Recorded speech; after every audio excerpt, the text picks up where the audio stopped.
आज हम basics of programming and area of square का देखेंगे प्रोग्राम। तो सबसे पहले एक हमारा फ्लो रहने वाला है कि जब इंट्रोडक्शन होगा, फिर फंडामेंटल्स ऑफ सी प्रोग्रामिंग होगा, जिसमें कीवर्ड होगा, cover topic, identifier, constant variable, data types, operator, basic input output, expression and precedence, inbuilt function. ये सब लग रहे एकदम हार्ड बट ट्रस्ट में गाइस बहुत ईजी है सब। मॉड्यूल 1 ईजी है, आप देख सकते हैं। ये सब बेसिक सिर्फ पढ़ने वाला काम है, तो आप पढ़ सकते हैं वैसा प्रोग्राम वैसा सब। व्हाट इज़ सी, उसके बारे में थोड़ा हिस्ट्री दिया है।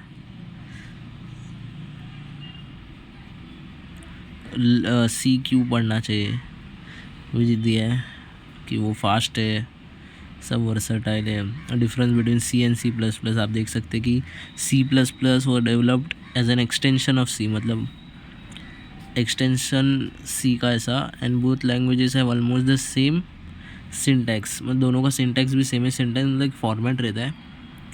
The main difference between C and C plus plus is that C plus plus supports classes and objects whereas C does not. तो याद रखना कि सी प्लस प्लस सिर्फ क्लासेस एंड ऑब्जेक्ट को सपोर्ट करता है, बाकी सी नहीं करता है। इतना ही डिफरेंस है। तो जब हम सेव करेंगे फाइल डॉट सी करेंगे कि हम सी सीख रहे हैं, सी प्लस प्लस नहीं है। और गए टाइम हमने प्रैक्टिकल ये देखा था, हमने रन भी किया था प्रोग्राम। आप देख सकते हैं आउटपुट ऐसा आता है। तो अभी ये एरिया ऑफ स्क्वायर है, जो जो हम प्रोग्राम लिखते हैं वो एक सेट ऑफ रिलेटेड इंस्ट्रक्शन रहता है, मतलब एक सीक्वेंशियली स्टेप बाय स्टेप रहता है। तो वो कंप्यूटर वैसा सॉल्व करता है। मतलब एक आपको मालूम है कि कंप्यूटर जब सॉल्व करता है ना, तब लेफ़्ट टू राइट स्कैन करता है एंड अप टू डाउन देखता है, समझा। तो इसीलिए ये वही बोल रहा है कि सीक्वेंशियली होगा। और जो प्रोग्रामिंग बोलते हैं ना, तो वो क्या रहता है कि the process of writing a program, हम जो प्रोग्राम लिखते हैं इसमें वो प्रोग्रामिंग है। तो जो इंस्ट्रक्शन रहता है प्रोग्रामिंग लैंग्वेज में, वो एक फॉर्मल वे रहता है, मतलब कुछ भी नहीं रहता है। मतलब एक फॉर्मल कि इंटीजर के लिए % डी होगा, फ्लोट के लिए मतलब डेसिमल वैल्यूज़ के लिए %f। तो एक फॉर्मल वे है उसका। एंड प्रोग्रामिंग का गोल है कि सॉफ्टवेयर क्रिएट करना, web application, mobile app, system software और अदर कंप्यूटर प्रोग्राम्स भी रहता है। ये जो सी है वो क्रिएट किया था डेनिस रिची ने द बेल लेबोरेटरीज़ में 1972 में।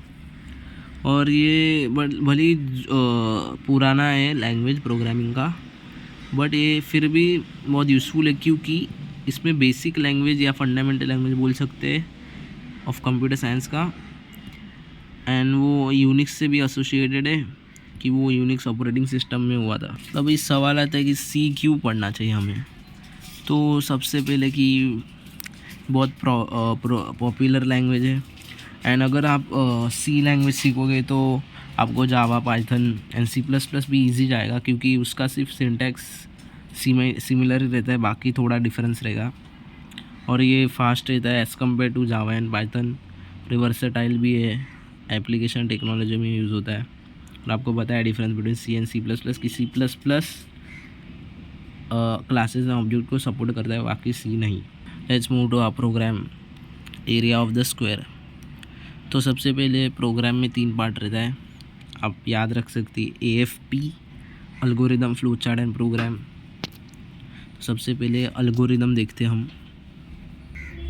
एरिया ऑफ स्क्वायर है, तो सबसे पहले हम देखेंगे कि पहले क्या करना रहता है। तो सबसे पहले हमें स्टार्ट करना रहेगा प्रोग्राम। तो स्टार्ट करोगे एंड ये रहेगा फर्स्ट स्टेप। और सेकंड स्टेप रहेगा लेंथ L को रीड करना, मतलब क्योंकि एरिया में कैसा L इंटू L रहता है, बराबर। एरिया में L स्क्वायर मतलब क्या, L स्क्वायर मतलब L इंटू L, बराबर। तो एरिया का L इंटू L है, देन इसीलिए पहले रीड करेंगे लेंथ L। कभी भी प्रोग्राम लिखते समय algorithm is must and flow chart भी, क्योंकि इजी जाएगा, रेकमेंड है। रीड लेंथ L करेंगे एंड देन एरिया करेंगे थर्ड स्टेप में कि L into L programming language में इंटू को हैस्टेरिस्क नहीं तो स्टार मार्क से दिखा दे, तो ऐसा। And then read length L then area L², और बाद में बोलेगी कि प्रिंट करो और डिस्प्ले एरिया। ये आउटपुट पार्ट, ये इनपुट पार्ट, ये प्रोसेस पार्ट, और ये एंड स्टॉप। तो एक वीडियो में भी दिखा होगा, फिर मैं ऐसा बता देता हूँ कि स्टार्ट के लिए ये सिंबल, स्टॉप के लिए ये symbol. Actually start stop and input output के लिए और आउटपुट के लिए ऐसा रहता है, ऐसा, और प्रोसेस के लिए ऐसा रेक्टेंगल, और कंडीशन या डिसीजन मेकिंग के लिए भी ऐसा ही रहता है, कंडीशन या डिसीजन मेकिंग। इफ एल्स बोलते हैं ना, ट्रू या फॉल्स, तो उसके लिए। तो अभी इसका फ्लो चार्ट कैसे आएगा देखते हैं।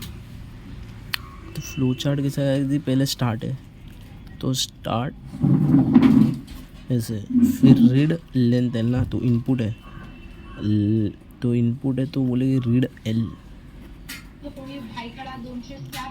रीड एल बोलेंगे, बराबर। और ये नीचे जाएगा, और फिर एरिया है ना, तो अभी प्रोसेस होगा, नहीं प्रोसेस यही इनपुट है ना, तो ऐसा होगा रीड एल। तो प्रोसेस के लिए क्या होगा कि area is equal to L star L, ये प्रोसेस इनपुट स्टार्ट, और अब आउटपुट आएगा print area, right area, print area कुछ भी बोल सकते हैं, और प्रिंट एरिया ऐसा बोल सकते हैं। इनपुट के लिए ऐसा, आउटपुट के लिए भी ऐसा, और तो ये आउटपुट के लिए, एंड देन फिर स्टॉप हो गया। एल्गोरिदम नहीं, ये फ्लो चार्ट था, ये एल्गोरिदम था। टू सेव टाइम मैंने प्रोग्राम पहले से लिख के रखा था। तो अभी ये hashtag include studio.h header file रहेगा, ये जैसा है वैसा ही रहेगा, फिक्स है, नो चेंज ऐसा। फिर इंट मेन, फिर start of the program curly bracket and then return 0 then semicolon then curly bracket end. Main body of the program ये है, हमारा एम है एरिया ऑफ द स्क्वायर लिखना। तो सबसे पहले एरिया में L इंटू एल आता है, तो इंटीजर वैल्यू चाहिए ना हमें, तो इसीलिए हम इंट करेंगे। अगर डेसिमल वैल्यू रहता तो फ्लोट रहता, और अभी इंटीजर वैल्यू है तो L चाहिए इंटीजर में, और एरिया भी चाहिए, तो सेमीकोलन से एंड। और अभी प्रिंट एफ मतलब जो आउटपुट स्क्रीन में प्रिंट होगा, मतलब आउटपुट में कैसा आएगा कि enter length of the square L, और ये मैंने कॉलन से देखा, फिर जो सेमी कॉलन में जो भी है ना, जो भी सेमी कॉलन में ना वो प्रिंट होगा। तो अभी समझो ये सब आ रहा है कि अभी OTP आता है ना, कि एंटर OTP, तो वो प्रिंट एफ से आता है। एंड स्कैनर मतलब हम OTP डालेंगे तो यूज़र से मांगना है ना, तो यूज़र से अगर इनपुट मांगना है तो स्कैनएफ यूज़ करते, और स्कैनएफ यूज़ करके तो स्कैनएफ है बराबर। तो स्कैनएफ में लेंथ हमें इंटीजर वैल्यू चाहिए तो %d यूज़ करेंगे, लेंथ चाहिए तो %d यूज़ करेंगे, %d comma and L. Scanf में एंड यूज़ होता है, बट प्रिंटएफ में एंड एल नहीं करोगे फिर भी चलेगा, सिर्फ एल करोगे फिर भी चलेगा। अभी एंड एल, फिर सेमीकोलन से एंड, देन अभी ये ख़त्म हुआ लेंथ ऑफ स्क्वायर का। अब जैसे ही लेंथ डालोगे ना, इधर से लेंथ डालोगे, स्कैनएफ बोला एंटर लेंथ ऑफ स्क्वायर, फिर हम इधर इनपुट करेंगे ऐसा लेंथ ऑफ स्क्वायर क्या है। फिर कंप्यूटर को ये इंस्ट्रक्शन है एरिया, ये करेगा मल्टीप्लाई करेगा, क्योंकि उसका फॉर्मूला एरिया ऑफ स्क्वायर का वैसा रहता है। अभी कभी भी ऐसा हुआ कि ब्लैक स्क्रीन और ये ऐसा, तो क्या करने का, अल्ट और एंटर करने का, अल्ट और enter, and then back to the screen. So अब हम एरिया करोगे, फिर प्रिंट एफ करना है, एरिया ऑफ स्क्वायर क्या है, ऐसा डालना है कि हे करने के बाद प्रिंट एफ करना है कि area of square is this. जब कंप्यूटर करेगा प्रोसेस तो एरिया ऑफ स्क्वायर इज़ मतलब इंटीजर वैल्यू है ना, तो परसेंट डी एंड फिर सेमीकोलन से एंड और कॉमा एरिया। आप देख सकते हैं कि परसेंट डी स्कैन एफ के बाद कॉमा जिससे हमें असाइन करने वैल्यू उसका नाम लेकर इधर के साथ कॉमा एंड एल, और ये प्रिंट एफ है इसीलिए एंड नहीं लिखा, नोट करना चाहिए आपको। तो कॉमा एरिया और एक कॉमा एंड एल, इसमें इंटीजर वैल्यू होगा। तो अभी देखते हैं रन करके, पहले अल्ट F9 कंपाइल करके देखते हैं। No errors no warnings. So अभी रन करता हूँ मैं। लॉकिंग